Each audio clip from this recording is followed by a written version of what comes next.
Mashirika na wadau wa habari kuwakutanisha pamoja waandishi na wabunge wanawake pamoja na wanafunzi wa kike ili waweze kujadili changamoto za ukatili wa kimtandao na kuwajengea uwezo ili waweze kutumia mitandao kwa ajili ya utetezi, kufanya upembuzi wa miradi ya mafunzo kwa waandishi na kuainisha mapungufu ili waweze kutumia rasilimali kwa usawa, kuendesha na kufadhili mafunzo ya kidigiti, mabadiliko ya tabia nchi, uchafuzi wa mazingira kwa waandishi wa habari ili kuwajengea uwezo kuhusu masuala hayo na hatimaye kuweza kushiriki kikamilifu katika kuhabarisha na kutoa elimu itakayowezesha wananchi kuchukua hatua, kutetea na kulinda maslahi ya nchi katika kukuza uhuru wa vyombo vya habari na haki za binadamu kuliko kutanguliza maslahi ya wafadhili,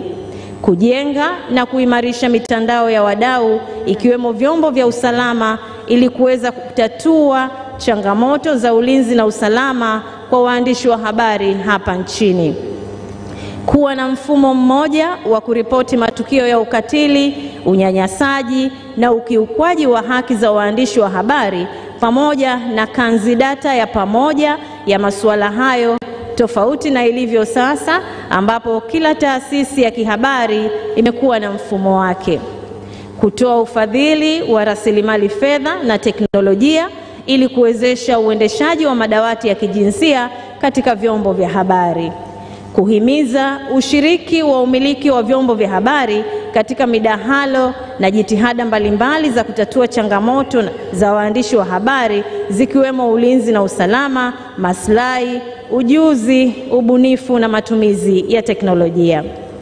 Maazimio kwa vyombo vya habari: kuweka utaratibu wa kurithisha ujuzi na uzoefu, kuendeleza vipaji vya waandishi wa habari chipukizi watakaoleta mafunzo, fikra mpya na ujuzi wa kidigitali vitakavyochochea ubunifu katika vyumba vya habari pasipo kukiuka maadili ya uandishi wa habari, kuboresha mazingira ya kazi kwa waandishi wa habari ikiwemo kuwekwa mikataba ya ajira, kutoa mishahara kwa wakati na kutoa bima ya afya kwa waandishi wa habari.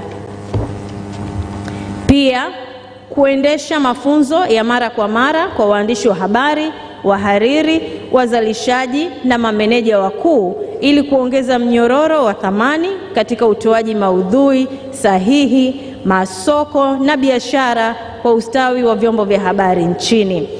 Kuandaa na kuendesha midahalo kwa kirika kati ya waandishi wa habari wakongwe na waandishi chipukizi kwa lengo la kuwajengea uwezo kitaaluma na kijamii. Kuwekeza kwenye tafiti za watumiaji wa vyombo vya habari na kutumia matokeo ya tafiti hizo katika utoaji wa taarifa zenye ushahidi na kuaminika kwa jamii. Kuwekeza kwenye teknolojia ya kidigiti, ubunifu na kutumia mifumo mbalimbali ya kibiashara ili kuongeza mapato kupitia kuzalisha maudhui yenye ubora na yanayolenga mahitaji ya watumiaji.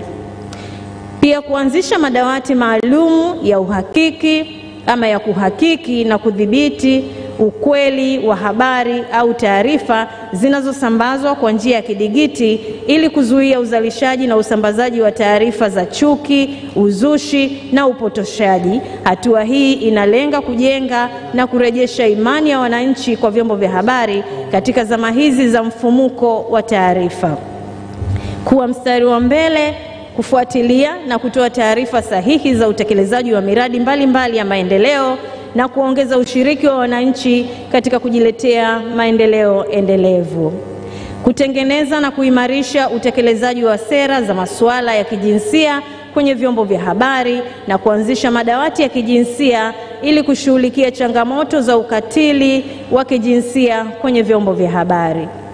Maazimio kwa waandishi wa habari: kuripoti taarifa za maeneo ya pembezoni na kupaza sauti za wasio na sauti ili kutatua changamoto za kijamii na za kiuchumi. Waandishi wa habari kutumia nafasi zao kupaza sauti za wanawake na makundi maalumu, wakiwemo wenzetu wenye ulemavu na wanaoishi katika mazingira magumu na hatarishi. Kujenga mazoea na utamaduni wa kujisomea pamoja na kuwa wabunifu kupitia kujifunza stadi mpya za kidigiti ili kuendana na kasi ya mabadiliko yanayotokea katika tasnia na sekta nzima ya habari duniani. Waandishi wa habari wanawake kutumia fursa za kidigitali kujiendeleza kiujuzi na kiuchumi, kutangaza kazi zao na mafanikio, huku wakizingatia usalama wao pale wanapotumia mitandao ya kijamii. Waandishi wa habari kujiunga katika mashirika na taasisi za kihabari zilizosajiliwa ili kupata usaidizi wakati wanapopata kadhia mbalimbali, pamoja na kupata fursa za kihabari zinazotolewa, mfano mafunzo mbalimbali. Azimio kwa taasisi za mafunzo ya uandishi wa habari: kujumuisha masuala ya ulinzi na usalama wa waandishi na kozi ya matumizi ya kidigitali katika mitaala ya mafunzo kwa waandishi wa habari. Lengo ni kuwawezesha wanafunzi kuendana na kasi ya mabadiliko ya teknolojia ya kidigiti pamoja na kitisho cha usalama wa wanahabari. Maazimio kwa serikali: Serikali ya Mapinduzi ya Zanzibar ione namna ya kuharakisha mchakato wa marekebisho ya sheria ya habari ili kuwezesha wanataaluma wa habari Tanzania Zanzibar kupata sheria hiyo. Tunaiomba Serikali ya Mapinduzi ya Zanzibar kuendelea kushirikisha waandishi wa habari katika mchakato huu wa mabadiliko ya sheria ili kuweza kutoa mazingira mazuri kwa waandishi, ikiwemo ulinzi wa waandishi dhidi ya vitisho na vifaa vyao. Serikali ya Jamhuri ya Muungano wa Tanzania kuangalia namna ya ufuatiliaji wa kina wa vyombo vya habari vilivyosajiliwa ili kuhakikisha vinalipa kwa wakati mishahara na stahiki nyingine za waandishi wa habari. Kutathmini mahitaji ya kuzipatia na kuzirekebisha sheria za habari mara kwa mara ili ziweze kuendana na mabadiliko ya kidigiti na akili bandia, yani artificial intelligence, yanayotokea ulimwenguni hivi sasa. Serikali ya Jamhuri ya Muungano wa Tanzania iangalie utaratibu stahiki wa kulipa madeni yake ya matangazo kwenye vyombo vya habari kwa wakati kama mojawapo ya jitihada ya kuvikwamua vyombo hivyo kiuchumi. Serikali ione umuhimu wa kuharakisha mchakato wa marekebisho ya sera ya habari na utangazaji ya mwaka 2003 ili iendane na mustakabali ama muktadha na mazingira ya sasa. Azimio kwa Mamlaka ya Mawasiliano Tanzania: kuongeza jitihada za ufuatiliaji wa maudhui kwenye mitandao ya kijamii, hususani inayodhalilisha utu na heshima na kuhamasisha vitendo visivyo vya kimaadili katika jamii. Mamlaka ichukue hatua mahususi ya kudhibiti na kukomesha maudhui haya yasiyofaa kupitia utoaji elimu, adhabu mbalimbali na kuondoa maudhui hayo. Mheshimiwa mgeni rasmi, nimefika tamati ya uwasilishaji wa maazimio ambayo yametoka kwa wanahabari kwa siku mbili hizi, lakini kabla sijatoka hapa niseme tu kwamba Mheshimiwa, ninayo heshima kubwa sana kukualifu kwamba mwaka huu maadhimisho haya yamekuwa ya kipekee sana, kwa sababu mwenyekiti wa kamati kuu ya maandalizi ya maadhimisho haya ni Chama cha Wanawake Tanzania TAMWA, ambayo ina historia kubwa katika habari ama niseme katika tasnia hii ya habari, lakini hasa tukijikita katika masuala mazima ya kuhakikisha sauti ya mwanamke na ya mtoto inasikika kwenye vyombo vya habari, lakini pia wanawake wanapata nafasi kwenye vyombo vya habari katika ngazi za uongozi na majukumu mengine ya kitaaluma. Wanawake wanahabari wa Tanzania wamepiga hatua kubwa sana sasa hivi japo bado tunaomba ama tumekuwa tukishinikiza kwamba kuwepo na mgawanyo sawa wa majukumu, lakini naona kuna mwanga mbele yetu, kwa sababu TAMWA ina miaka 30 na leo hii tunaadhimisha zaidi ya 30, lakini leo tunaadhimisha miaka 30 ya maadhimisho haya ya uhuru wa vyombo vya habari. Naamini kuna mafanikio makubwa zaidi yamepatikana, na wapo mama zangu leo, naomba mpunge mkono waanzilishi wa TAMWA, kama mpo mpunge mkono ili mheshimiwa aweze kuwaona. Hawa ni miongoni tu ambao wameweza kushiriki pamoja nasi hii leo, wamefanya kazi kubwa sana. Lakini pia nipongeze jitihada za wanahabari wote kwa ujumla, kwa sababu sisi wanahabari wanawake, bila uwepo wa wanahabari wanaume leo tusingefika hapa. Miongoni mwao wametushika mkono, wamekuwa walimu, wamekuwa wakufunzi kwetu, wamekuwa washauri kwetu, na hatimaye tunaweza kusema tuna wahariri wa kujivunia wanawake, tuna mameneja wa kujivunia wanawake, na bado tuna waandishi wa kike wa kujivunia hapa Tanzania. TAMWA oye! Wanahabari oye! Asante sana Mheshimiwa Rais kwa kunisikiliza, na haya ndio yalikuwa maazimio ya wanahabari kwa mwaka huu 2023 hapa Zanzibar. Asanteni kwa kunisikiliza.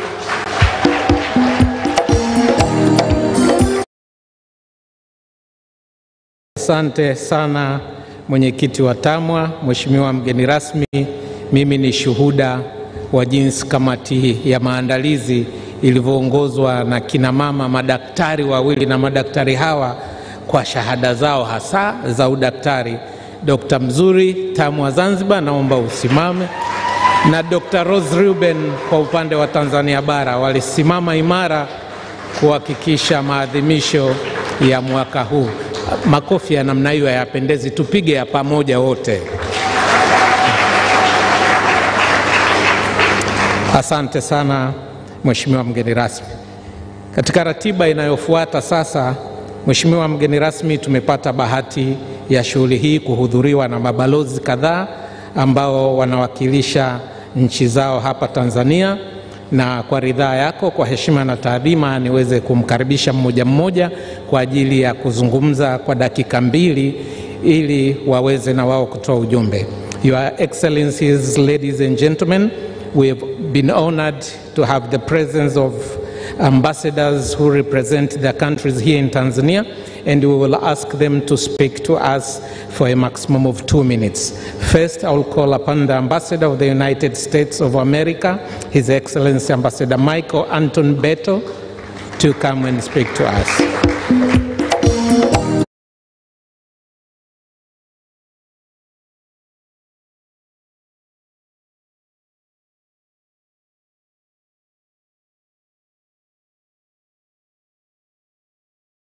Honorable President of Zanzibar, I want first to thank you for a very meaningful and productive meeting on yesterday.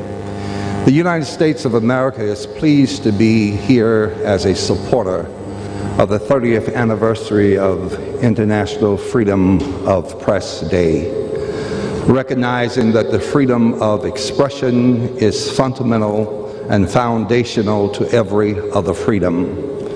We recognize the journalists who are often over-criticized and underpaid, under-recognized, but yet you do your work with courage and fortitude.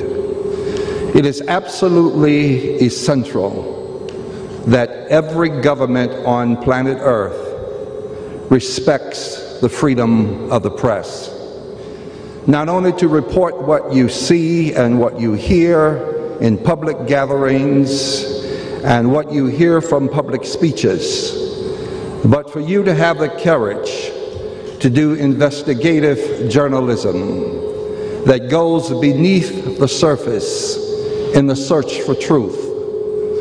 You owe the public the responsibility to find the truth and to report the truth. And we owe you the support to make sure that you do so safely, without fear of intimidation, without fear of oppression, without fear of harm, physically, mentally, financially, or in any other way. Freedom of the press is absolutely foundational to every other freedom that we enjoy.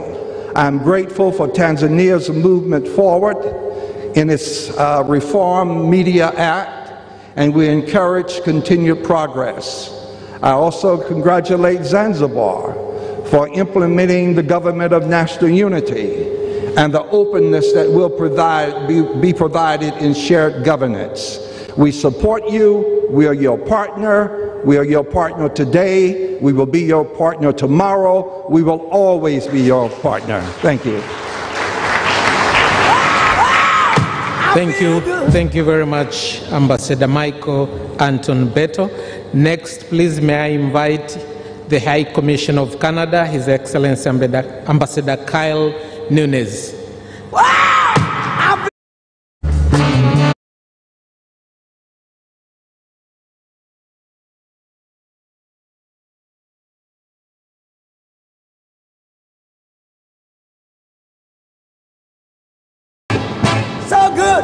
Habari asubuhi.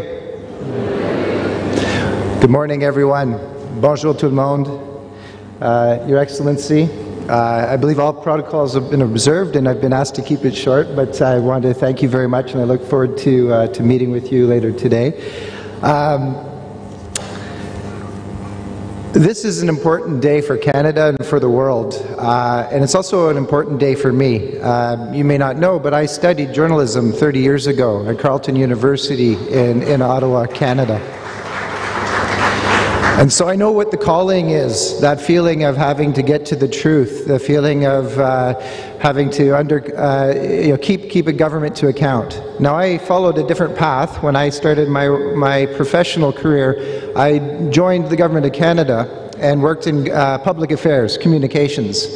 And there I was guided by our Government of Canada policies that obligate us to consult the public, keep the citizens' views front and center. I also was a bridge between my colleagues who are the professional journalists and government policymakers. Journalists, you have an important job. You've got to keep us to account. And I can tell you, as a practitioner of public affairs, it's not always easy. But I believe that my role was to keep the media and the public's views front and center in our policy making. And I think it made our government policies better for it. As the international community has dealt with a number of issues over the past years, including the pandemic, the illegal invasion of the Ukraine, we're seeing also the negative impact of false information and the positive impact that the media can bring to bear when you're able to help us see the facts, see the proper information, and make better policy choices. I was happy to hear about the business model conversation that came up during the past 2 days. A lot has changed since I studied journalism 30 years ago. But one thing that remains constant is the need to develop a sustainable business model. And I think it's really important to be able to maintain the integrity of your journalism, maintain your independence. And I think that's always been a struggle to be very clear what is paid advertising, paid advertorial content, versus what is generated by your media outlets. And I know in the case of Canada and many democracies, that is something that's really important, is making those distinctions. And it helps maintain the credibility of your news organizations. And I think I would encourage you all to think about that as you look at different business models. We must acknowledge the important role women journalists and other marginalized groups exercise in the promotion and protection of press freedom and the specific risks that they face in carrying out their work. The work of journalists is a tough job, and you know that. And so I do want to take a minute just to reflect, and we can all maybe reflect in our own ways, to commemorate those that have died or suffered violence just in doing their jobs. Not all of us have that risk in the work we do. Canada is proud of its leadership role that it has taken to strengthen press freedom globally. We are currently the co-chair, along with the Netherlands, of the Media Freedom Coalition, a partnership of 52 countries who work together to defend media freedom around the world. In 2022, Canada led once again with other states on the resolution at the Human Rights Council reaffirming the right to freedom of opinion and expression. And we continue to provide funding to support press freedom, including here in Tanzania. One initiative that I'm proud of is Canada contributes to strengthening media capacity and professionalism, as well as gender-responsive programming and women in leadership, by providing $8 million over 5 years for the Broadcasting for Change project with BBC Media Action.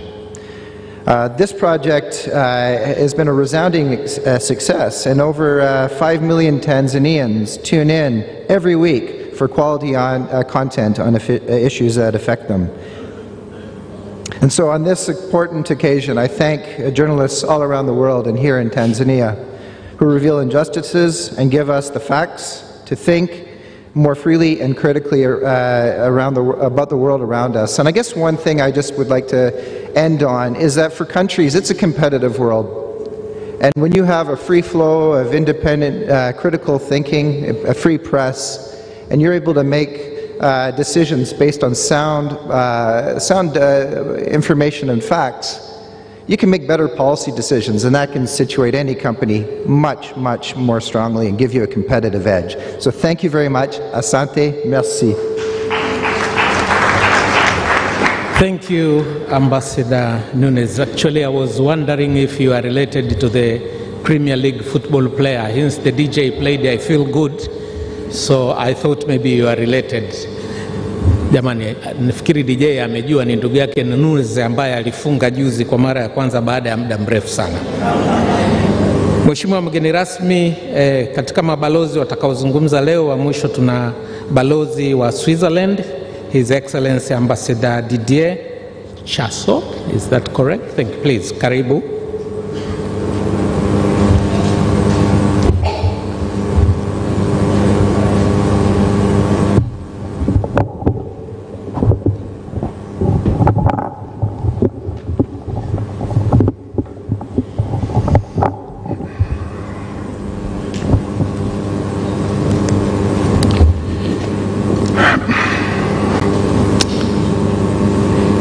His Excellency Hussein Ali Mwinyi, President of Zanzibar and Chairman of the Revolutionary Council of Zanzibar, Honorable Tabia Mwita Maulid, Minister for Information, Youth, Culture and Sports of Zanzibar, Honorable Idrissa Kitwana Mustafa, Regional Commissioner Magharib, Mrs. Joyce Shebe, Chairperson of the Tanzania Media Women's Association, distinguished representatives of the authorities present, dear journalists and media stakeholders, dear colleagues, partners, friends and esteemed guests, Assalamu alaikum.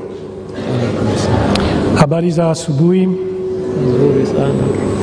It is a great pleasure and an honor for me to be with you in Zanzibar today for this special occasion, to commemorate World Press Freedom Day.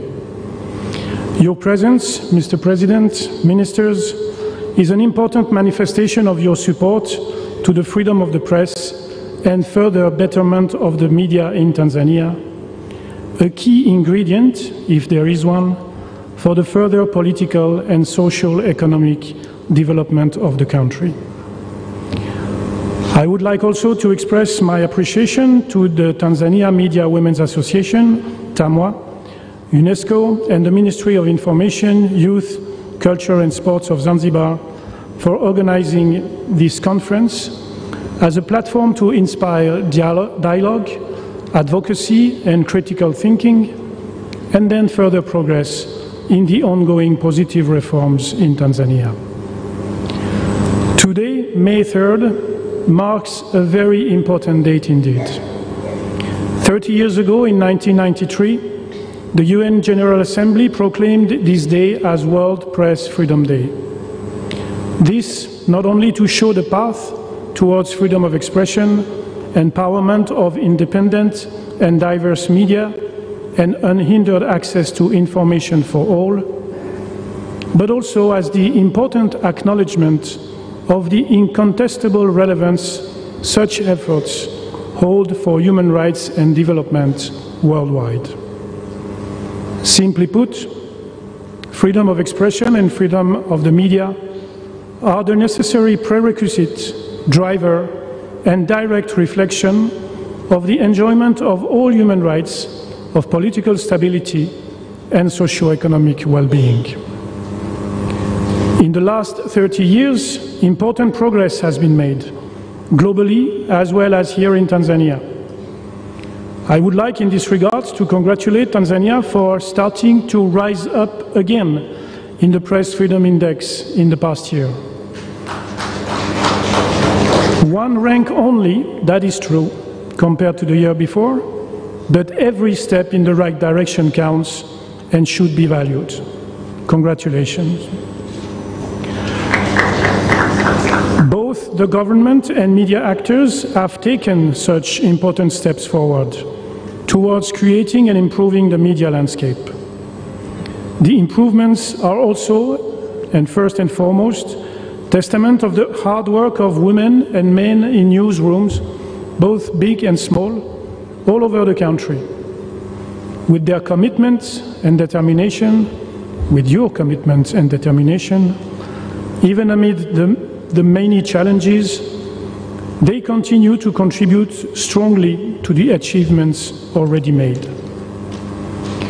Mr. President, dear participants, Switzerland and Tanzania have a close and long-standing partnership in various fields, including governance, health, education, gender equality, culture, youth livelihood, aiming at promoting efficient and sustainable socio-economic and political development in the country, leaving no one behind. Of particular relevance today, Switzerland and Tanzania share a common interest in promoting a vibrant and diverse media landscape that informs and empowers citizens. Together with our partners, we have been for many years supporting efforts to protect journalists, to improve the quality and credibility of journalism, to remove obstacles, including pending legal restrictions, self-censorship, and disinformation, to promote gender equality in the media, to adopt innovative approaches that can increase the financial viability and editorial independence of journalists, as well as to foster a culture of dialogue and tolerance among different opinions and perspectives, and a critical and responsible use of information by all. We are following closely the discussions and developments in this regard, and we have welcomed the recent positive steps taken to honor and strengthen freedom of expression as the key principle that it is, rooted in the Tanzanian constitution. Improving the regulatory framework is essential for the unlocking of the full potential of the Tanzanian media in terms of freedom of content, quality, and financial stability. I would like to use this opportunity to commend in particular the Ministry of Information, Communication and Information Technology for its recent determined efforts in improving frameworks and facilitating crucial investment in the ICT sector. In this regard, I would like to emphasize the importance of continued and even closer cooperation and dialogue between the government, the media and ICT sector and other stakeholders.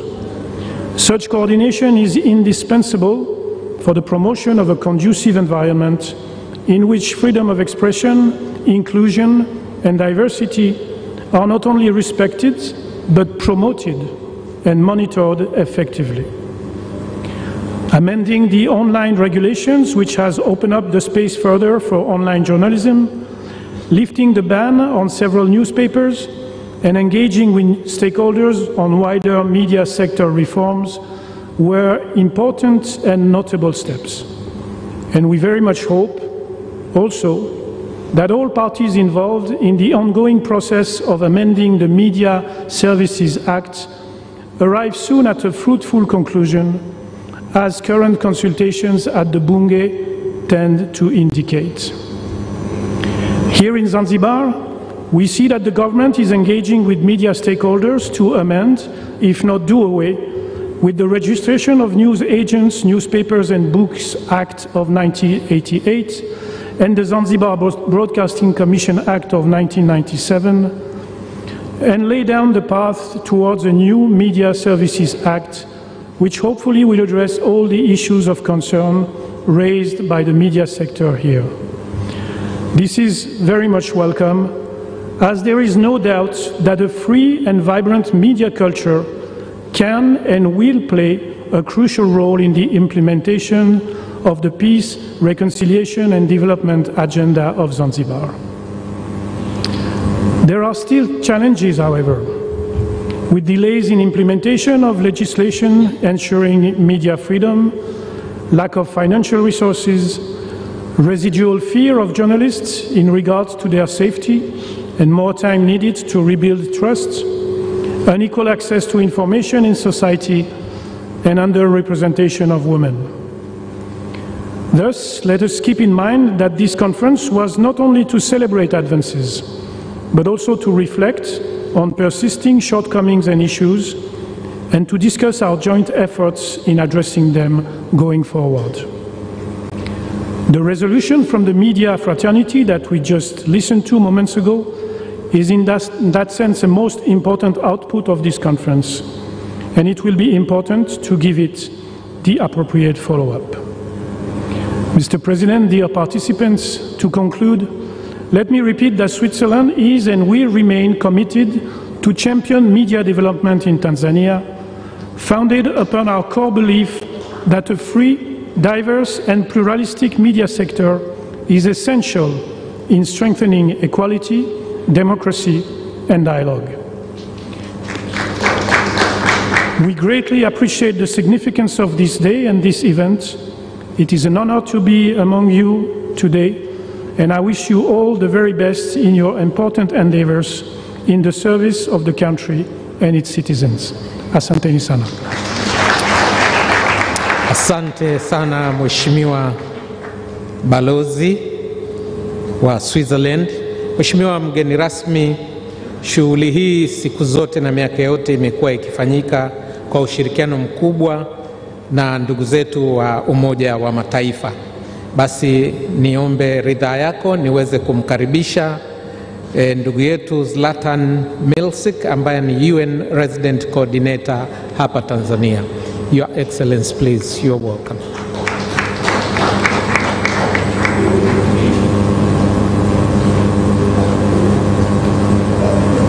Another round of applause, please, for the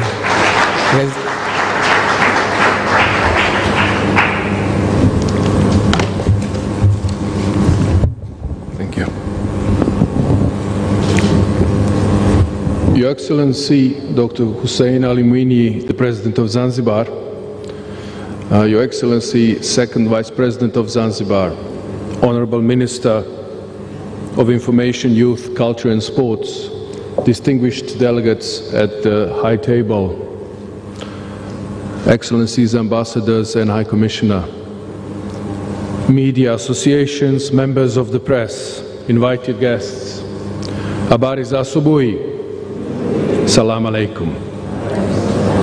I am privileged to address you today on this important occasion to mark the 30th anniversary of the World Press Freedom Day. This day allows us to reflect on the fundamental principles of press freedom, evaluate its existence worldwide, and remind ourselves about our joint responsibility to support and defend the media. Today, we pay tribute to journalists who have been harmed and those who have lost their lives in the exercise of their profession. This year's celebration also falls into the last decade for the fulfillment of the Sustainable Development Goals and Agenda 2030. The right to freedom of expression enshrined in the Article 19 of the Universal Declaration of Human Rights, is a prerequisite and a driver to the enjoyment of all other human rights. In recent times, we have witnessed the crucial importance of press freedom in upholding human rights and the impacts of its limitations to the fundamental freedoms. From COVID-19 pandemic to elections, climate change and environmental issues, the needs for accurate, timely and independent information has become more apparent than ever before.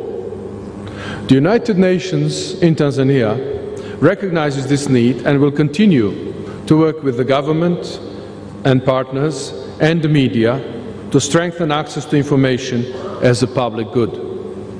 We commend the government of Tanzania for the strides it continues to take in opening and strengthening the civic and media space. We encourage the completion of plans in place to improve the legal, regulatory and operational environment for freedom of expression and for media development. The United Nations Special Rapporteur on the promotion and protection of the right to freedom of opinion and expression continues to play a critical role in upholding press freedom around the world, and I reaffirm our commitment to supporting the mandate of the Special Rapporteur and addressing the challenges that impede progress in that area. Building an enabling environment and capacities of duty and right bearers remain a top priority within our current United Nations Sustainable Development Cooperation Framework. UNESCO, the United Nations agency with a specific mandate to promote freedom of expression, access to information and media development, leads this process. The Office of the High Commissioner for Human Rights, UNESCO, and my office aim to develop and implement a joint program for media freedom, access to information and the safety of journalists in collaboration with the ministries responsible for information, civil society organizations and partners. As we commemorate the 30th anniversary of World Press Freedom Day, let us keep up the cooperation that brought us to this memorable event today in Zanzibar. We only stand to gain from sustaining the achievements of the teamwork between the UN, the government and the partners, and the media, of course. The outcome of the strategic dialogue will guide our collective action, strengthening the media space and the role of the media in achieving sustainable development, leaving no one behind. Mheshimiwa Rais, please allow me to share the UN Secretary General Antonio Guterres' message on this important day today. And I quote, "For 3 decades, the World Press Freedom Day, the international community has celebrated the work of journalists and media workers. This day highlights a basic truth. All our freedom depends on press freedom.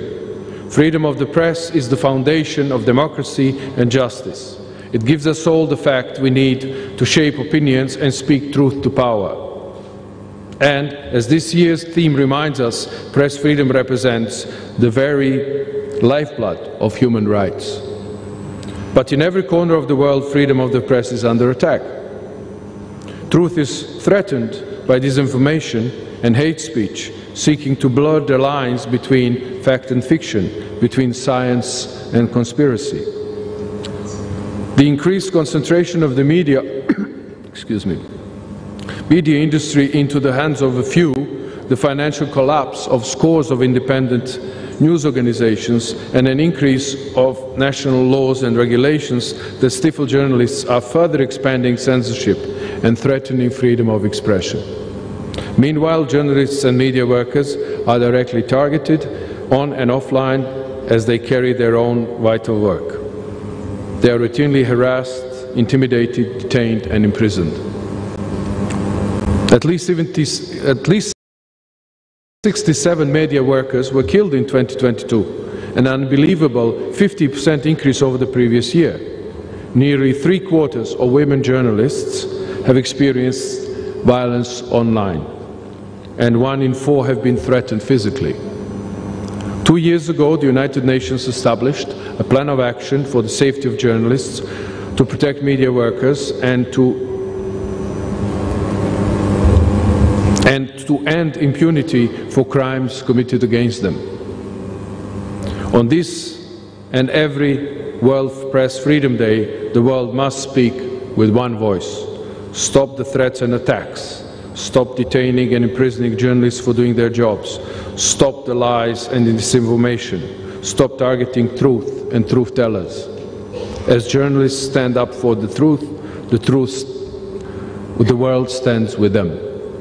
End of quote. I wish you all a happy 30th anniversary of the World Press Freedom Day. Let us continue working together to defend and promote world press freedom, ensuring journalists can carry out their work without fear and hindrance. Asanteni sana. Thank you. Asante sana mwakilishi mkazi wa shirika la Umoja wa Mataifa Tanzania.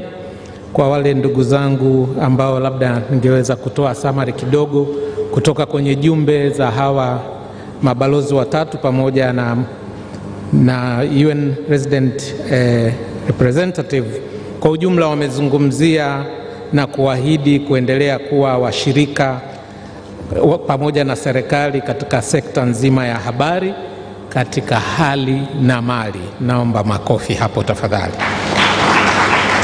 Lakini vile vile wamezungumzia umuhimu wa uhuru wa vyombo vya habari na usalama wa waandishi wa habari, kwa maana ya kwamba watu hawa ni muhimu na sekta hii ni muhimu sana katika maendeleo ya nchi yetu. Naomba tuwapongeze wote kwa ujumla. Mheshimiwa mgeni rasmi, baada ya salamu hizo kutoka kwa wadau wetu wa maendeleo, ningeomba kwa ridhaa yako niweze kumkaribisha kwa dakika chache sana Mheshimiwa Naibu Waziri wa Habari, Mawasiliano na Teknolojia ya Habari kutoka Jamhuri ya Muungano wa Tanzania aweze kusalimia hapa kwa ufupi na tuweze kuendelea na ratiba. Asante.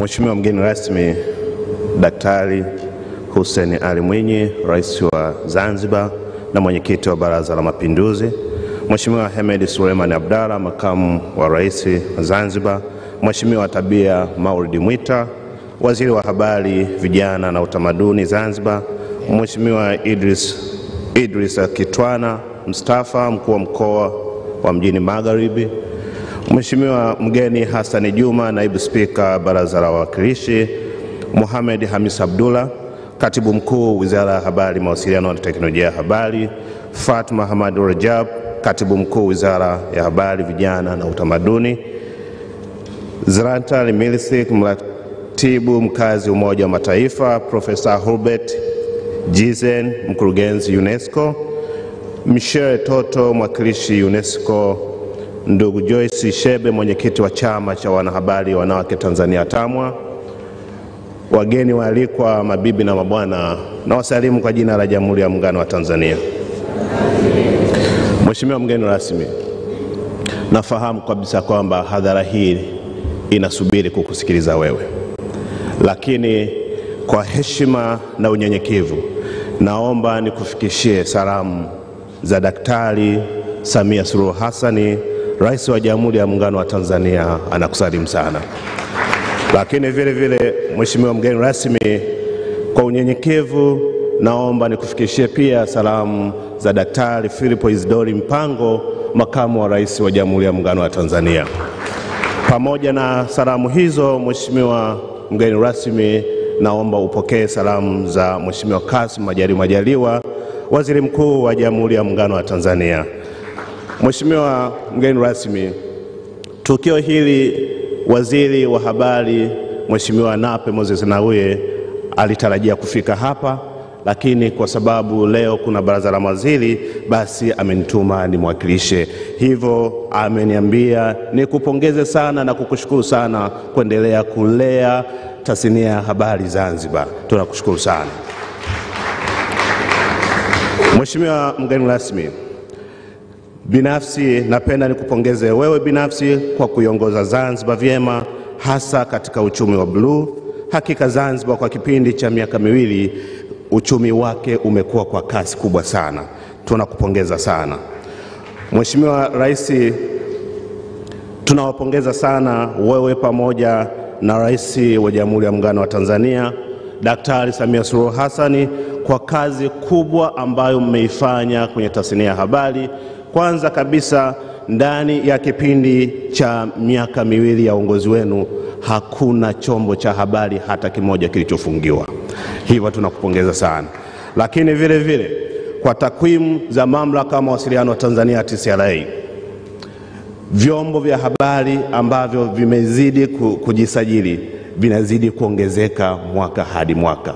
Tunawashukuruni sana kwa uongozi wenu ambao unatupa maono ya kuifanya Tanzania kuwa na uhuru wa kujieleza na uhuru wa vyombo vya habari. Mheshimiwa mgeni rasmi, natambua kabisa kwamba maadhimisho haya kidunia yanafanyika Marekani, na kwa Afrika yanafanyika Zambia, na kwa kitaifa yanafanyika hapa kwetu Zanzibar. Mheshimiwa mgeni rasmi, naomba niseme mambo machache sana ili kuhakikisha tasnia inasonga mbele. Serikali inaendelea kufanya mambo mengi. Naomba nitaje matatu tu. Mheshimiwa mgeni rasmi, vyombo vya habari vinatekeleza majukumu yao kwa kuzingatia sheria, kanuni na taratibu tulizojiwekea. Aidha, wizara pamoja na mambo mengine katika mkutano wa bunge la 12 Februari 2023 imepeleka marekebisho ya sheria ya huduma za habari namba 12 ya mwaka 2016 ambapo imesomwa kwa mara ya kwanza kupitia mswada wa marekebisho ya sheria mbalimbali. Hilo limeshafanyika tayari na hatua zingine zitafuatia. Mheshimiwa mgeni rasmi, jambo la pili, serikali tunaendelea na mazungumzo na waziri wa Wizara Fedha na Mipango ili kuona namna bora ya kushughulikia swala la kuondoa ushuru wa forodha na kodi ya ongezeko la thamani kwenye karatasi na wino. Mheshimiwa mgeni rasmi, jambo la tatu, kwa sababu dunia sasa inaongozwa na mapinduzi ya viwanda vya 4 yanaongozwa na TEHAMA, tunaendelea kutoa ushirikiano wa kutosha katika kukuza teknolojia ya kidijitali ili kuharakisha maendeleo na kuendelea kusimamia wanahabari katika kujitathmini na kujadiliana kwa uwazi ili kuruhusu mazingira ya kazi zao kuwa rafiki na ili waweze kufanya kazi zao vizuri zaidi. Mheshimiwa mgeni rasmi, mwisho kabisa tuwashukuru na nawashukuru sana UNESCO. Kwa miaka 32 mfululizo wameendelea wafadhili, na sisi kwa kweli tunaendelea kujivunia na serikali itaendelea kufanya kazi pamoja. Mheshimiwa Rais, mwisho sasa nimalizie kwa kukushukuru wewe binafsi kwa kukubali kuwa mgeni rasmi katika maadhimisho haya muhimu ya siku ya uhuru wa vyombo vya habari. Ninakushukuru sana kwa sababu umeheshimisha tasnia ya habari. Nakushukuru sana. Jamhuri ya Muungano wa Tanzania. Naomba tuongeze makofi tafadhali ya pamoja. Asante sana Mheshimiwa Naibu Waziri. Baada sasa ya hotuba na salamu za Mheshimiwa Naibu Waziri, sasa ninayo furaha ya kumwalika Mheshimiwa Waziri wa Habari, Vijana, Utamaduni na Michezo wa Zanzibar, Mheshimiwa Tabia Mwita Maulid aweze kutuhutubia, na baada ya hapo nitamuomba, kabla ya kumkaribisha mgeni rasmi, tuna tukio muhimu ambalo tukishalifanya nitamuomba amwalike Mheshimiwa Rais aweze kuzungumza na sisi. Mheshimiwa Waziri, tafadhali naomba tumkaribishe kwa makofi na vigelegele kina mama. Karibu sana Mheshimiwa. Asante sana Mheshimiwa mgeni rasmi, Rais wa Zanzibar na mwenyekiti wa Baraza la Mapinduzi, Mheshimiwa makamu wa pili wa Rais wa Zanzibar, mwenyekiti wa TAMWA Tanzania, mwakilishi mkaazi wa UN, katibu mkuu kiongozi na katibu wa Baraza la Mapinduzi, Mheshimiwa naibu waziri wa Habari, Mawasiliano na Teknolojia ya Habari, Engineer Kundo Andrew Matthew, Naibu Spika wa Baraza la Wawakilishi, Mheshimiwa Mkuu wa Mkoa wa Mjini Magharibi, waheshimiwa mawaziri na manaibu mawaziri mliopo, ndugu makatibu wakuu na naibu makatibu wakuu, wakuu wa mikoa, wakuu wa wilaya, wakurugenzi na watendaji mbalimbali wa asasi za kiraia na mashirika ya serikali, naomba kuizingatia itifaki. Jamhuri ya Muungano wa Tanzania. Jamhuri ya Muungano wa Tanzania. Mheshimiwa Rais, kwa kweli nimesimamishwa hapa kwa jukumu moja tu ambalo ni kukukaribisha Mheshimiwa, lakini kabla kukukaribisha nami kwanza naomba niungane na wengine kumshukuru Mwenyezi Mungu ambaye ametukutanisha hapa, lakini vile vile nachukua fursa hii Mheshimiwa Rais kukushukuru sana kwa ujio wako leo hapa kujumuika nasi katika maadhimisho ya siku ya uhuru wa vyombo vya habari duniani. Lakini la pili, Mheshimiwa Rais, tunachukua fursa hii kwa niaba ya wizara zote mbili, Wizara ya Habari, Vijana, Utamaduni na Michezo na Wizara ya Habari, Mawasiliano na Teknolojia ya Habari, kukupongeza sana kwa jitihada zako ambazo unazifanya za kuimarisha sekta ya habari nchini.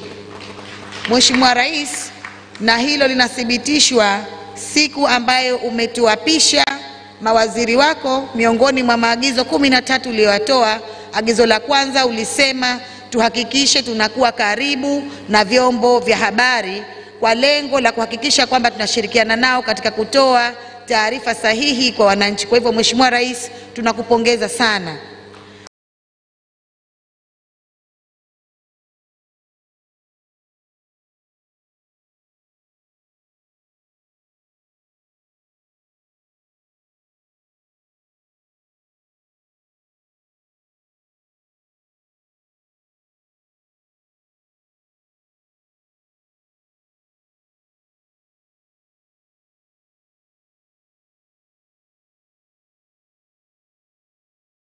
Hivyo jitihada zile tunahitaji kuzitambua na tunahitaji kuzieleza kwa wananchi. Ni kuhakikishie kwamba wizara zote mbili zimeendelea kujipanga katika swala zima la kuratibu maafisa mahusiano na mawasiliano katika ngazi zote, ngazi ya serikali kuu, ngazi za mikoa na ngazi za wilaya.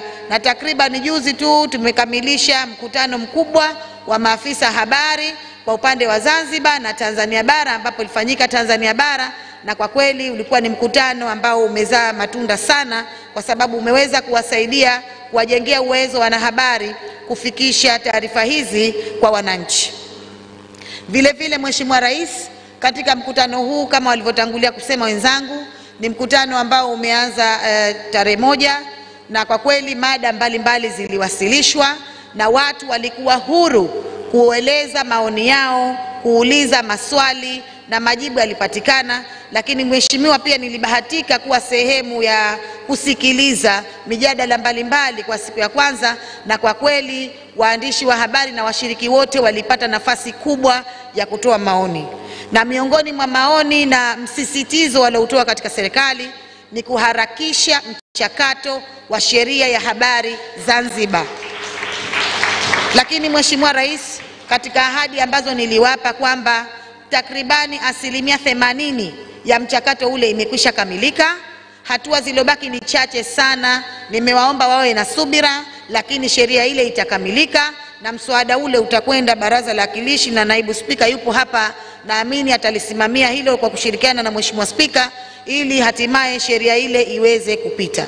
Lakini jengine ambalo niliwaahidi Mheshimiwa Rais kwamba mchakato ule ulipitia hatua za kukusanya maoni, na miongoni mwa waliotoa maoni walikuwa wamo humu na leo wapo hapa, na wahakikishia kwa 100% sheria ya habari imeaccommodate mawazo na michango ya wanahabari na wadau mbalimbali wa habari, kwa sababu wao ndio watumiaji wakuu wa sheria ile. Kwa hivyo nawaomba kabisa waondoe wasiwasi. Serikali hii ni sikivu, inaangalia maslahi ya wanahabari lakini pia na maslahi ya wananchi wote. Kwa hivyo Mheshimiwa Rais, niliona pia niaseme hayo kabla kukukaribisha. Mwisho kabisa Mheshimiwa, kwa niaba pia ya waziri mwenzangu Mheshimiwa Nape Moses Nnauye, tunaendelea kuwashukuru wewe Mheshimiwa na Rais wa Jamhuri ya Muungano wa Tanzania kwa utekelezaji mzuri wa ilani ya Chama cha Mapinduzi ya mwaka 2020-2025 ikiwemo kuhamasisha na kuimarisha miundombinu ya habari. Tunawashukuru sana, tunawapongeza sana, na kwa kweli tunawaombea heri na baraka, na tunawaombea busara na hekima kuzidi kutuongoza na kuwasaidia wananchi wa Tanzania kwa ujumla ili kuwaletea maendeleo. Baada ya kusema hayo, Mheshimiwa Rais, kabla kukukaribisha, nimeambiwa hapa kuna zawadi ndogo, lakini wenyewe wamejipanga, watatamani kukukabidhi kutoka TAMWA, na baadaye sasa uendelee kuwahutubia wananchi. Kwa hivyo naomba kwa heshima na taadhima uturuzie dakika moja tu ya kukukabidhi zawadi, na baadaye utaratibu mwingine uendelee. Mheshimiwa Rais, nakushukuru sana. Asante, ningeomba tumpigie makofi. Zawadi hii ningeomba Mheshimiwa Waziri kwa kushirikiana na mwenyekiti wa TAMWA muweze kumkabidhi Mheshimiwa Rais. Naomba tusimame, makofi mengi ya kutosha kabisa.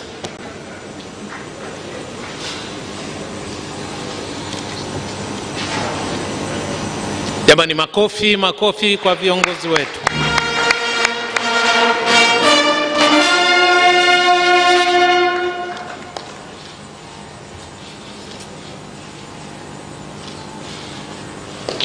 Asante sana.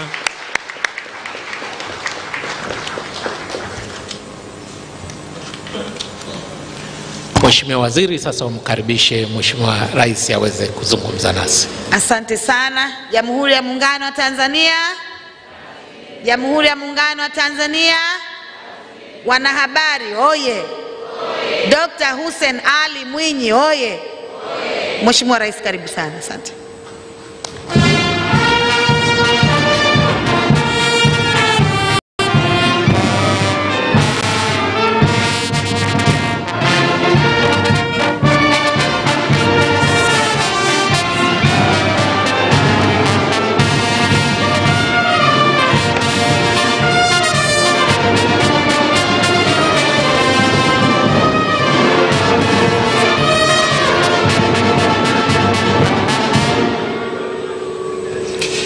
Mheshimiwa Hemed Suleiman Abdallah, makamu wa pili wa rais wa Zanzibar, Mheshimiwa mgeni Hassan Juma, naibu spika wa Baraza la Wawakilishi, Mheshimiwa Tabia Maulid Mwita, waziri wa habari, vijana, utamaduni na michezo, Mheshimiwa mhandisi Andrew Kundo, naibu waziri wa habari, mawasiliano na teknolojia ya habari, Mheshimiwa Idrisa Kitwana Mustafa, mkuu wa mkoa wa Mjini Magharibi, ndugu Joyce Shebe, mwenyekiti wa chama cha waandishi wa habari wanawake Tanzania TAMWA, waheshimiwa mabalozi mliopo hapa, Mheshimiwa Zlatan Milicic, mratibu mkazi wa Umoja wa Mataifa, viongozi wote wa serikali na taasisi za habari Tanzania, ndugu wahariri na waandishi wa habari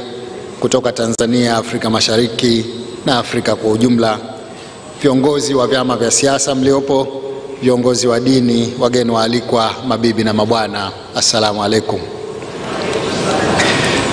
Naomba nianze kwa kumshukuru Mwenyezi Mungu mwingi wa rehema kwa kutujalia uhai na afya njema na kutuwezesha kukutana hapa kwa ajili ya maadhimisho ya siku ya uhuru wa vyombo vya habari duniani.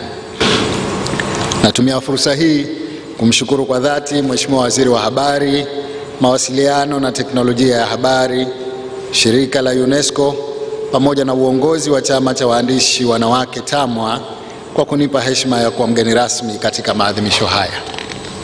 Waheshimiwa viongozi na ndugu wanahabari, nimefurahi kusikia kuwa maadhimisho haya ya miaka 30 ya siku ya uhuru wa vyombo vya habari duniani yanayofanyika hapa Zanzibar kwa mara ya kwanza yameandaliwa kwa ushirikiano kati ya serikali kupitia idara ya habari maelezo na shirika la Umoja wa Mataifa la elimu, sayansi na utamaduni UNESCO, Umoja wa Mataifa, washirika wa maendeleo, waandishi wa habari na vyombo vya habari vya mtandaoni na nje ya mtandao. Vile vile kuna mchango wa mashirika ya kiraia na watetezi wa haki za binadamu, watafiti, wasomi na wadau mbalimbali wa habari. Na kupongezeni kwa kubuni kauli mbiu ya maadhimisho haya isemayo kuunda mustakabali wa haki. Kauli mbiu hii inahimiza uhuru wa kujieleza kama kichocheo cha haki nyingine zote za binadamu. Kwa muktadha huo, lengo la maadhimisho haya ni kulinda uhuru wa vyombo vya habari duniani, ambapo serikali zinapata nafasi ya kukutana na wadau wote kwa madhumuni ya kujadiliana uhusiano na umwingiliano wa mabadiliko ya utendaji kazi, usawa wa kijinsia ndani na nje ya vyombo vya habari, pamoja na usalama wa waandishi wa habari. Mheshimiwa viongozi na ndugu wanahabari, natambua kuwa mada mbalimbali zimejadiliwa katika matukio na mikutano ya makundi tofauti. Kumefanyika maonyesho ambapo pamoja na mambo mengine yameonyesha bidhaa za maarifa, michoro na ubunifu katika vyombo vya habari, utafiti, mabadiliko ya kidijitali na uhuru wa wasanii. Nimefurahi kusikia kuwa hafla ya kutoa tuzo kwa wanahabari wa mashirika wenye mchango mkubwa katika sekta ya habari imefanyika kwa lengo la kutambua jitihada zao katika kuiendeleza tasnia hii ya habari. Kutokana na shughuli mbalimbali zilizofanyika, inadhihirisha kuwa maadhimisho haya ni jukwaa muhimu katika kuibua changamoto za kisera pamoja na kuangalia namna bora ya uboreshaji wa mazingira ya uendeshaji wa vyombo vya habari katika nchi. Kwa hakika, serikali zetu zote mbili zinathamini na kuheshimu sana uhuru wa vyombo vya habari. Uhuru huo umeendelea kukua siku hadi siku kwa pande zote mbili za Tanzania. Taarifa kutoka Idara ya Habari Maelezo kwa upande wa Tanzania bara zinaonyesha kuwepo kwa magazeti 312 yaliyosajiliwa nchini hadi tarehe 20 Februari mwaka huu 2023. Wakati baada ya uhuru wa Tanganyika kulikuwa na magazeti 10 tu. Vile vile, kwa mujibu wa Mamlaka ya Mawasiliano Tanzania TCRA, hadi mwezi Februari mwaka huu, jumla ya redio 218, televisheni 68, redio za kimtandao 8, televisheni za mtandao 391, blog na majukwaa 73 na cable operators 53 zimesajiliwa Tanzania bara, ambapo taarifa za wakati wa uhuru zinaonyesha kuwa na kituo kimoja tu cha redio Tanganyika. Halikadhalika, hakukuwa na kituo cha televisheni hata kimoja, blog wala majukwaa ya mtandaoni. Kwa upande wa Zanzibar, vile vile kumekuwa na kasi kubwa ya usajili mpya wa vyombo vya habari hasa vya kielektroniki kupitia Tume ya Utangazaji. Takwimu za tume hiyo zinaonyesha kuwa jumla ya TV 21 za kawaida na 38 za mitandao zimesajiliwa. Aidha, jumla ya redio 27 zikiwemo za masafa ya FM na za jamii zimesajiliwa. Kwa mujibu wa Tume ya Utangazaji Zanzibar, ongezeko kubwa la usajili wa vyombo vya habari limeonekana zaidi kati ya mwaka 2020 hadi 2023. Mheshimiwa viongozi na ndugu wanahabari, kwa kiasi kikubwa kuongezeka kwa idadi ya vyombo vya habari nchini kumechangiwa zaidi na kukua kwa teknolojia ya habari na mawasiliano. Aidha, ni ukweli usiopingika kuwa sheria, kanuni na taratibu zetu ndizo zinazoruhusu uanzishwaji wa vyombo hivi. Bila shaka, wingi wa vyombo vya habari unaongeza uhuru wa kujieleza na uhuru wa kusambaza habari. Mheshimiwa viongozi na ndugu wanahabari, kuhusu sheria ya habari kwa upande wa Zanzibar, serikali tayari imeshaandaa mswada wa sheria ambao madhumuni yake ni kufuta sheria iliyopo ya usajili wa magazeti, wakala wa habari na vitabu namba 5 ya mwaka 1988 na marekebisho yake namba 8 ya mwaka 1997 na kutunga sheria mpya ya huduma za habari na mambo yanayohusiana na hayo. Ni matarajio yetu kama ilivyoelezwa hapa kwamba kutakuwa na sheria nzuri sana inayohusiana na masuala ya habari hivi karibuni. Waheshimiwa viongozi na ndugu wanahabari, Tanzania inatambua na kuthamini jukumu kubwa la vyombo vya habari pamoja na mchango wao katika maendeleo ya taifa letu. Kupitia vyombo vya habari, wananchi wameweza kupata taarifa kuhusu shughuli na mipango ya serikali na kuhamasisha ushiriki na ushirikishwaji wa wananchi katika shughuli na mipango hiyo. Aidha, kupitia vyombo vya habari imekuwa ni rahisi kutoa elimu kwa wananchi, sio tu elimu ya kitaaluma, lakini pia elimu ya uzalishaji na ujasiriamali. Muhimu zaidi, vyombo vyetu vya habari vimechangia sana katika kulinda na kudumisha amani, umoja na mshikamano wa kitaifa. Aidha, vyombo vya habari vimekuwa na nafasi kubwa kuitangaza nchi yetu pamoja na kuijengea taswira chanya kimataifa. Napenda nipongeze jitihada ambazo zimekuwa zikifanywa na vyombo vya habari katika kufichua vitendo viovu ambavyo katika kipindi cha nyuma vilikuwa haviripotiwi. Vitendo hivi ni pamoja na unyanyasaji wa kijinsia, mauaji ya vikongwe na watu wenye ualbino. Kadhalika, mila potofu za kuwaficha watoto wenye ulemavu. Ufichuaji wa vitendo vya aina hii umechangia kwa sehemu kubwa katika kuchukua hatua za kisheria na hatimaye kuvikomesha kabisa na kujenga jamii iliyo bora. Zaidi ya yote, kwa sisi wanasiasa, vyombo vya habari vimekuwa vikitusaidia sana katika kuwaeleza wananchi kuhusu sera na mitazamo yetu kuhusu Tanzania tunayotaka kuijenga na kuwahimiza wananchi kushiriki katika michakato ya kisiasa na chaguzi na hivyo kukuza demokrasia nchini.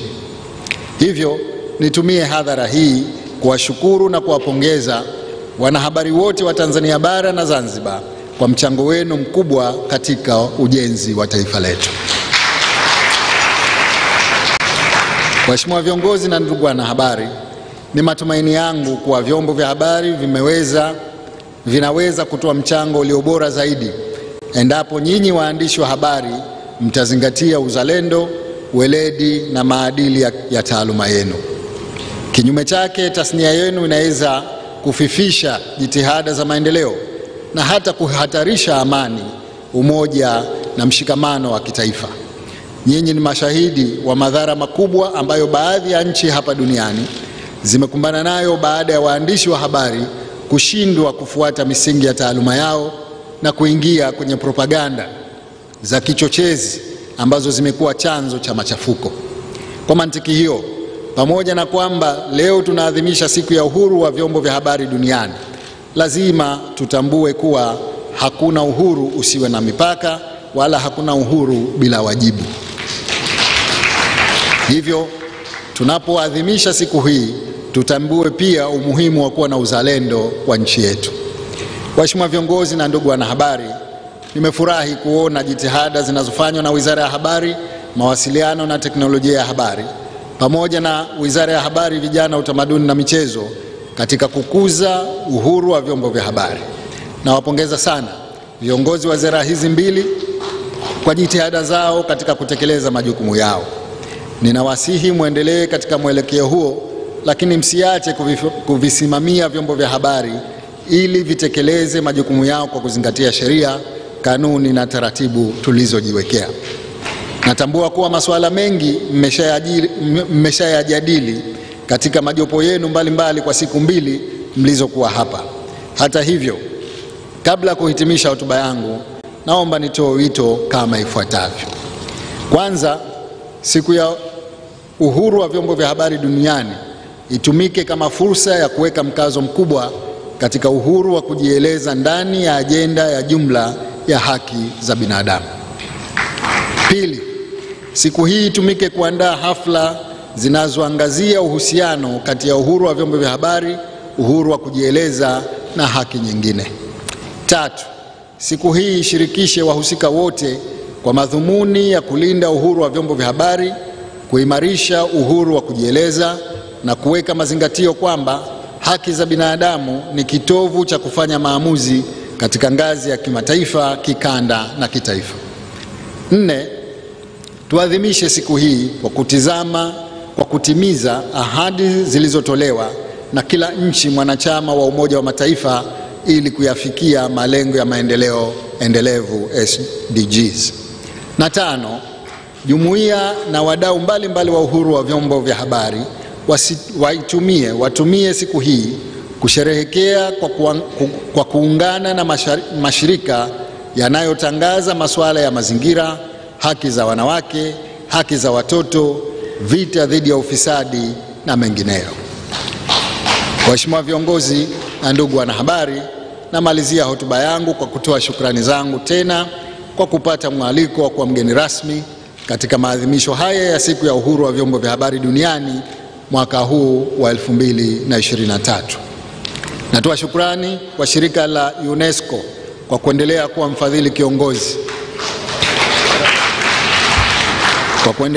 mfadhili kiongozi katika maadhimisho ya siku ya uhuru wa vyombo vya habari pamoja na wadhamini wengine wote.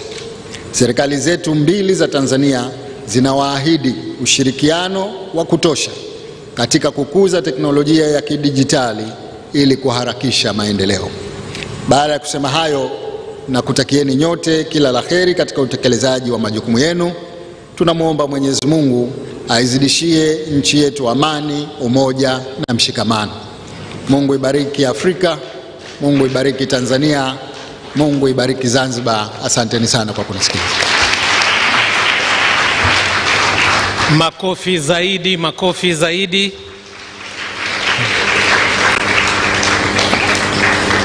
Asante, naomba tukae.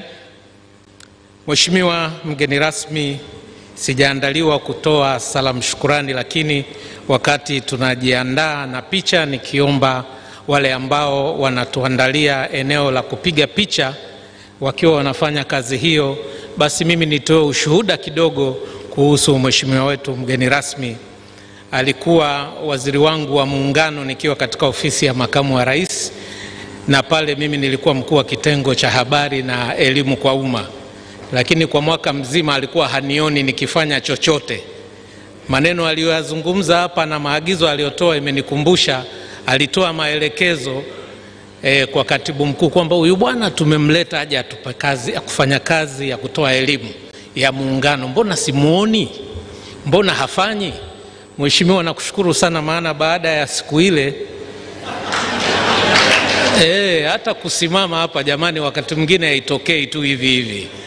Mheshimiwa alinisaidia, nilikuja kukaa Zanzibar wiki 2 hapa. Wakati ule Raha Leo hapo kulikuwa na kitu kinaitwa TVZ na Sauti ya Mapinduzi kama sikosei. Nikapiga elimu kwa umma hapa wiki 2 na fedha nikapata pia.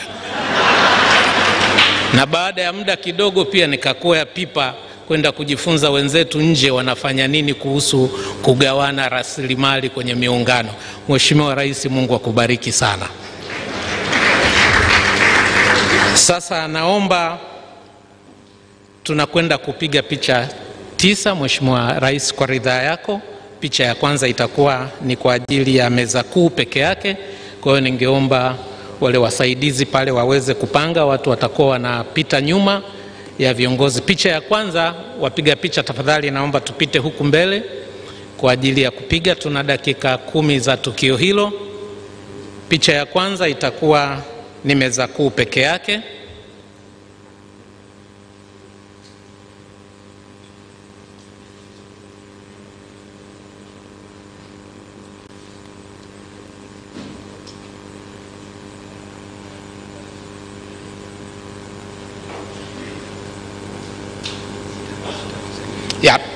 Picha ya kwanza itakuwa ya meza kuu. Picha ya pili, waheshimiwa mawaziri na naibu mawaziri.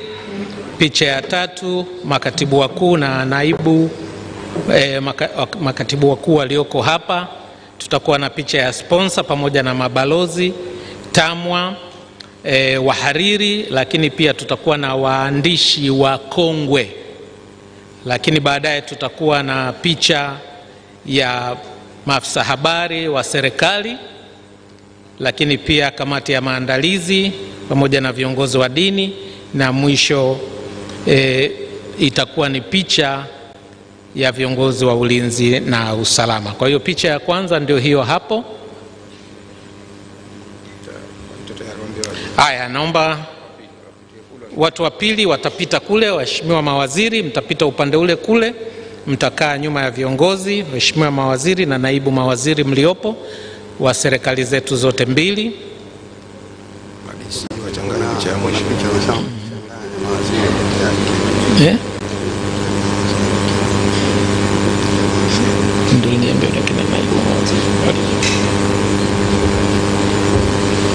Aliongeza hii makatibu wakuu.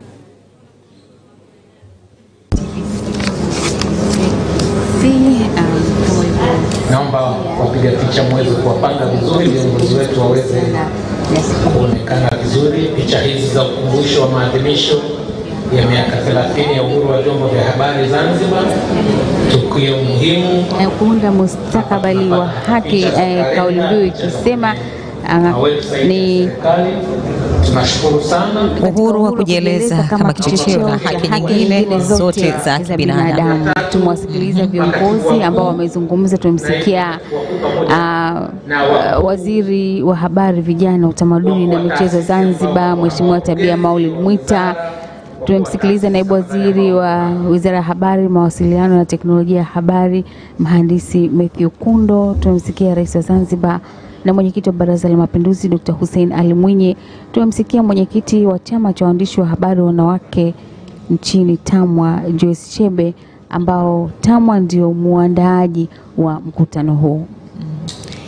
Na Fatma, pamoja na mtazamaji wa ZBC na TBC, muono wa Mheshimiwa Rais kama muono wa waziri Tabia ambao na pamoja na TAMWA, kikubwa kinacholeliwa na wanahabari nadhani hasa hapa visiwani Zanzibar ni ile sheria ya habari.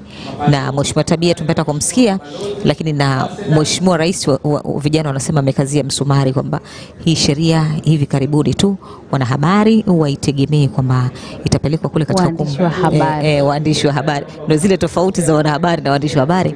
Waandishi wa habari watapata kuletewa sheria hiyo ambapo itapitishwa katika ukumbi wa Baraza la Wawakilishi, kwa sababu vitu vingi vya serikali ambavyo vinapatikana lazima vipite kwenye ukumbi wa Baraza la Wawakilishi na wajumbe wa baraza lile wavichangie, na baadaye kupitishwa ama kutokupitishwa na lazima lipite kwenye Baraza la Wawakilishi, na baadaye ndio sheria hiyo itapatikana hapa visiwani Zanzibar. Naamini italeta mafanikio makubwa kwa waandishi wa habari. Naam, ni kwa maana ya kwamba lazima taratibu zifuatwe ili kuweza kufikia malengo hayo yanayohitajika katika kuharakisha mchakato wa sheria ya habari visiwani Zanzibar. Na kwa mujibu wa Mheshimiwa Waziri Tabia, anasema mchakato sasa umeshafika 80% na utazingatia mawazo ambayo yamechangiwa ama yamekusanywa na waandishi wa habari, kwa kuwa wao ndio ambao wataenda kuifanyia kazi hiyo sheria. Kwa hiyo yale mawazo yao ndio ambayo yatatiliwa mkazo katika kutengeneza hiyo sheria ya habari. Na Mheshimiwa Rais wa Zanzibar na mwenyekiti wa Baraza la Mapinduzi amesema kwamba sheria nzuri hiyo itaanza hivi karibuni. Kwa hiyo wanahabari visiwani Zanzibar wapo katika, nadhani wanatabasamu sasa kusikia sentence hiyo ya hivi karibuni. Na vile vile Mhandisi Matthew Kundo amesema kwamba serikali inaendelea kufanya kazi mambo mengi. Ameainisha mambo matatu: marekebisho ya sheria ya habari ambayo mswada tayari umeshasoma bungeni na taratibu zingine zitafuata, na vile vile la pili ni kushughulikia ushuru wa forodha kwenye karatasi na wino ili kupunguza gharama za uzalishaji wa magazeti, lakini vile vile ni kukuza teknolojia ya kidijiti katika sekta ya habari ili sekta ya habari iweze kwenda na kasi ya ukuaji wa sayansi na teknolojia. Na huko ndiko ambapo tumeambiwa kwamba ukiwekeza katika teknolojia ndivyo ambavyo chombo cha habari kina uwezo sasa wa kukusanya mapato, kwa sababu mapato ndio yanaweza kuendesha chombo cha habari. Bila mapato hali inakuwa si nzuri, hata kwa upande wa maslahi ya waandishi wa habari sasa itakuwa changamoto, kwa sababu bila mapato utawezaje na Fatma pamoja na mtazamaji wa ZBC na TBC, tukumbuke tu mwenyekiti wa TAMWA alizungumzia kuhusiana na swala la malipo ya mashirika mbalimbali kulipa ili nao wapate kujiendesha, hivi vyombo vyao vipate kujiendesha katika malipo hayo, wafanye haraka kwa ajili ya kulipa na wao pia wapate kuendeleza shughuli nyingine za tasnia hii ya habari. Swala la maslahi ya waandishi wa habari na ndio moja ya jambo ambalo limejadiliwa sana katika mijadala ya siku mbili hivi, hasa katika hiyo sheria ya habari, iangalie maslahi ya waandishi wa habari, na hapo linatizama suala la mikataba, kwa sababu waandishi wa habari katika baadhi ya vyombo vya habari wanafanya kazi bila mikataba, na ukikosa mkataba maana yake huna uhakika wa malipo yako. Kwa hilo natakiwa kuangalia waandishi wa habari. Wahusika wa tasnia hii ambao wana nafasi ya kuwalipa wale wafanyaji kazi au tunasema waajiri wao, na msisitizo wa Mheshimiwa Rais pamoja na Mheshimiwa Waziri utasaidia kwa kiasi kikubwa kuwafanya wale wamiliki wa vyombo hivi vya habari kulipa kwa umakini zaidi wale wafanyakazi ambao wanafanya kazi katika tasnia hii ya vyombo vya habari. Na wakati zoezi la kupiga picha likiendelea, na hivi sasa chama cha waandishi wa habari wanawake TAMU ambao ndio waandaaji wa kongamano hili la miaka 30 ya siku ya uhuru wa vyombo vya habari duniani ndio ambao wapo kwenye utaratibu wa kupiga picha. Baadaye watafuata waandishi wa kongwe. Mheshimiwa Rais wa Zanzibar na mwenyekiti wa Baraza la Mapinduzi amezungumza mengi kuhusiana na uboreshwaji wa sekta ya habari, na miongoni mwa aliyoyazungumza ni ukuaji wa sekta ya habari. Katika miaka 30 tunashuhudia maendeleo. Amesema wakati wa uhuru kulikuwa na magazeti 10 tu, lakini hivi sasa vyombo vya habari vimeongezeka, na redio ilikuwa moja ya Tanganyika. Lakini sasa kwa upande wa Tanzania bara, sasa kuna redio 218, kuna televisheni 68, kuna redio za mitandaoni 8, kuna TV za mtandaoni 391. Sasa ukiangalia hapo televisheni za mtandaoni 391, hiyo sasa inaonesha ukuaji wa sekta ya habari, hususan kwa miaka hii ya 2020 hadi 2023 umekuwa juu. Ndivyo ambavyo mitandaoni uko watu wako kwenye simu zao wanapata taarifa, na hilo limegongelewa msumari na naibu waziri mhandisi Matthew Kundo kwamba serikali itatilia mkazo katika uboreshaji na kukuza teknolojia ya kidijiti, ambapo tunaelekea. Kwa hiyo wananchi wanafuatwa pale walipo, katika kiganja chake anapata taarifa. Fatma, hii ni ile kukuza mawasiliano na kubuni zile mbinu mbadala ambazo mwananchi anaweza kupata habari sehemu yoyote, si lazima kwamba akae kwenye televisheni kuangalia labda ZBC ama TBC, lakini ukuaji na kubuni mbinu za habari ni kwamba mawasiliano unaweza kuyapata sehemu yote kwenye simu zako kiganjani, na ndio maana miaka hii ya 2023 kwamba takriban mitandao mingi ya kijamii imekuwa kwa kasi kubwa zaidi, na kila mtu ambaye anafahamu kwamba mitandao ni sehemu moja ya kujiingizia kipato na sehemu moja ya kuwafahamisha wananchi kwa namna moja ama nyingine, kukuza ama kuona shughuli mbalimbali ambazo zinafanywa hususan kwenye masuala ya habari na mawasiliano. Mtazamaji wa ZBC na TBC, bado viongozi mbalimbali na makundi mbalimbali yanaendelea kupiga picha za pamoja.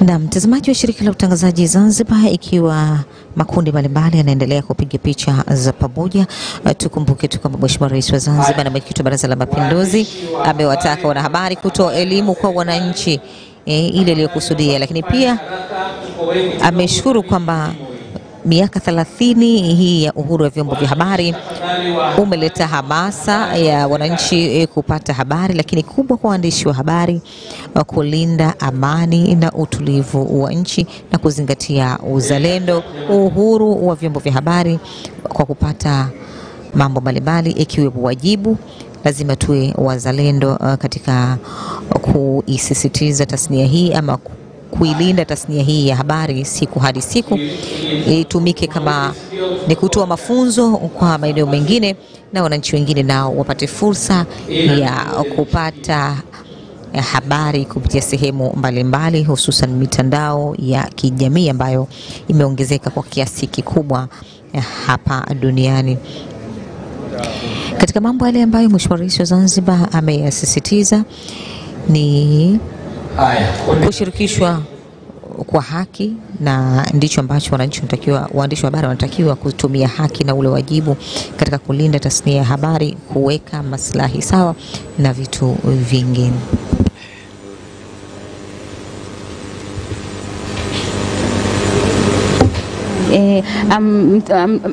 Mtazamaji wa TBC na ZBC, katika kongamano hili la miaka 30 ya uhuru wa vyombo vya habari duniani, katika eneo hili vile kumekuwa na maonesho ya michoro na kazi za kihabari kutoka kwa taasisi mbalimbali zinazohusiana na masuala ya habari, ikiwemo Baraza la Habari Tanzania MCT, kuna Nukta Afrika, naangalia Nukta Afrika, Freedom and Justice Art Sisters, tuna testimony sauti tu, hapana tu. Jana tukiandaa maazimio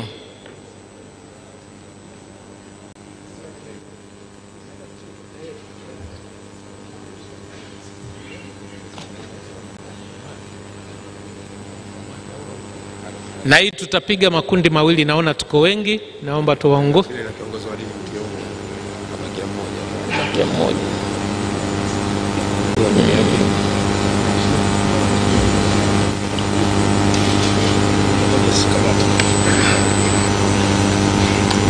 Mheshimiwa mgeni rasmi, utatuia radhi, wako wengi hawa, nitaomba tutapiga magrupu matatu. Asante, naomba tuende lije kundi lingine. Mwenyekiti unaweza kubaki wa kamati, ningeomba ubaki mwenyekiti na Dr. Mzuri mbaki hapo. Kundi la pili, na hisi kutakuwa na kundi la tatu. Secretariat sijawaona, UNESCO, UN, wote mko hapa?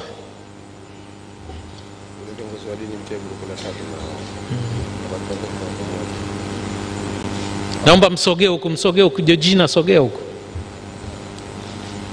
Kuna nafasi bado huko.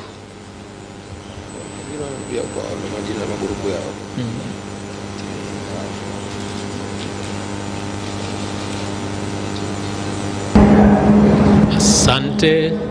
Mtazamaji wa TBC na ZBC, wakati zoezi la kupiga picha likiendelea kwa makundi mbalimbali, vile katika kongamano hili la kuadhimisha miaka 30 ya uhuru wa vyombo vya habari duniani, kumekuwa na maonesho ya kazi za kihabari, yakiwemo machapisho pamoja na michoro ya kazi za kihabari kutoka taasisi mbalimbali zinazohusiana na masuala ya habari. Wapo washirika wa kimataifa UNESCO ambao wapo hapa. Tunaona kazi kutoka Misatan, kuna kazi kutoka Baraza la Habari Tanzania MCT, kuna kazi kutoka kituo cha kwanza cha mafunzo ya kisasa ya uandishi wa habari na mawasiliano mtandaoni hapa nchini. Tunaona kazi kutoka Chama cha Waandishi wa Habari Wanawake Tanzania TAMWA, na washirika mbalimbali na wadau wa maendeleo wameunga mkono utekelezaji wa siku hii muhimu, ambayo waandishi wa habari ndio siku yetu ya kuzungumza na kusema nini tunataka kwa maslahi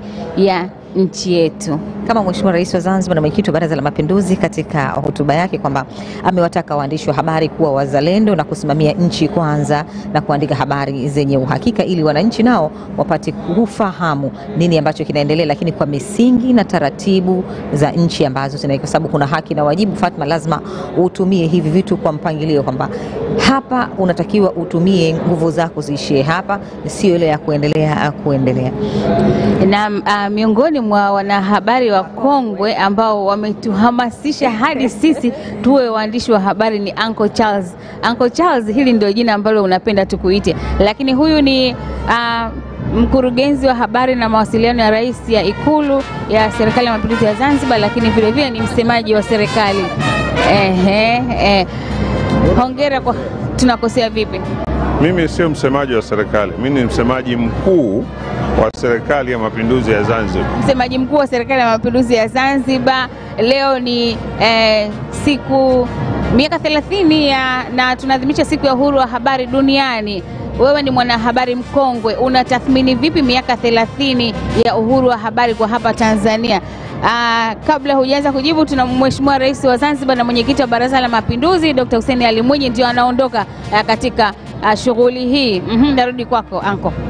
Naam, miaka 30 ni mingi na mambo mengi yamefanyika, na kama ilivyosemwa kwenye hotuba ya Mheshimiwa Rais kwamba miaka hii 30 vyombo vingi vya habari vimechipuka kwenye magazeti, kwenye television, kwenye radio, umeingia sasa hizi online na vitu vingi vimeongezeka. Kwa hiyo raia au mwananchi anapata habari kwa upeo mkubwa zaidi tofauti na ilivyokuwa miaka ya nyuma. Kwa hiyo hayo ni maendeleo makubwa sana na ya kupigiwa mfano, na tuwapongeze sana viongozi wetu. Tangu hiyo miaka 30 imenikuta mimi tayari niko kwenye tasnia hii ya habari, sababu sasa hivi bado niko kwenye tasnia ya habari. Ni miaka 43 tangu nimeanza kazi, si haba, namshukuru Mwenyezi Mungu.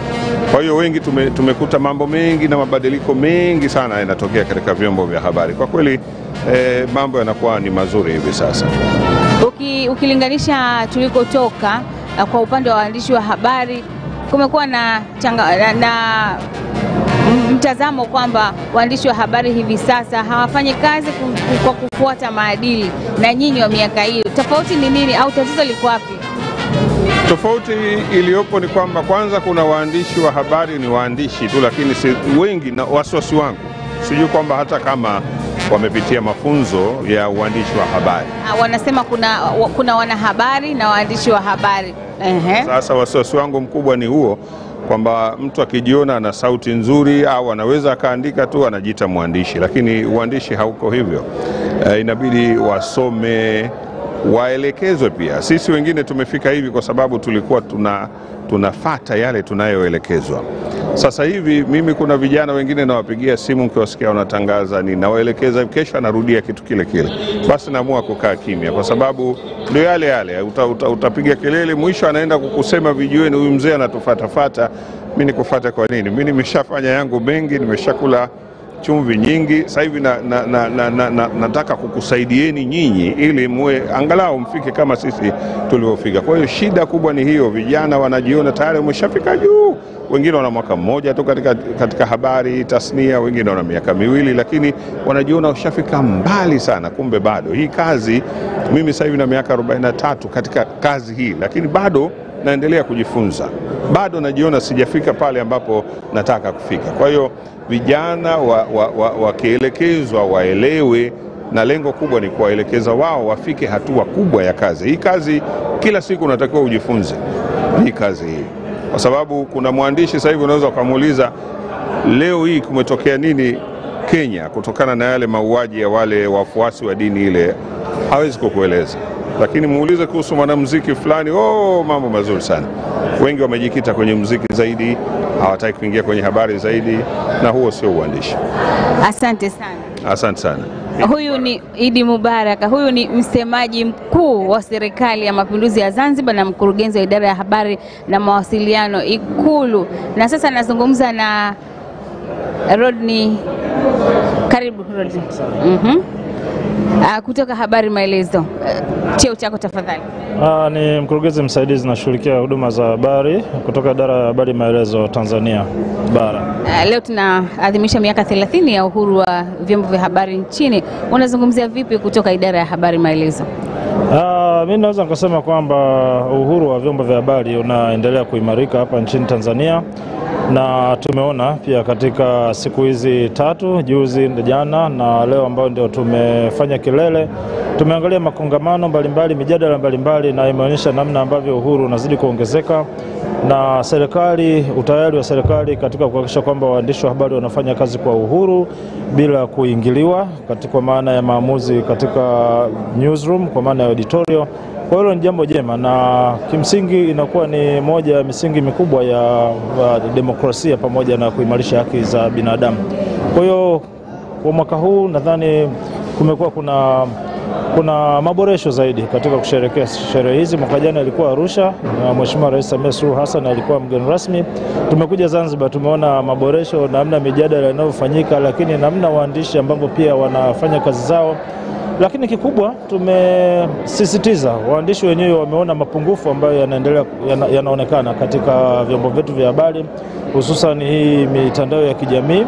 Kwa hiyo na kumewekwa msisitizo kuongeza juhudi katika kuwa train waandishi wetu wa habari, kuhakikisha kwamba kila wanachokipeleka kwa mlaji wa mwisho, kwa maana ya mtazamaji au msomaji, basi kiweze kuwa kina manufaa badala ya kuharibu, kwa maana ile mindset, kiweze kuwasaidia katika kuleta maendeleo wenyewe.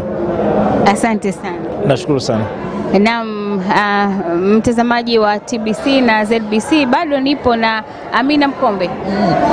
Fatma pamoja na mtazamaji, naamini kwamba yale maazimio ambayo yamefanyika hapa kwa takriban siku tatu, na hotuba za viongozi mbalimbali ambao wamezungumza kwenye shughuli hii maalum ya miaka 30 ya uhuru wa vyombo vya habari, naamini yatatoka na mtazamo chanya kwa waandishi wa habari kufanya kile ambacho kimezungumziwa hapa, au kufanya kile ambacho kinatakikana kwamba waandishi wa habari waweje.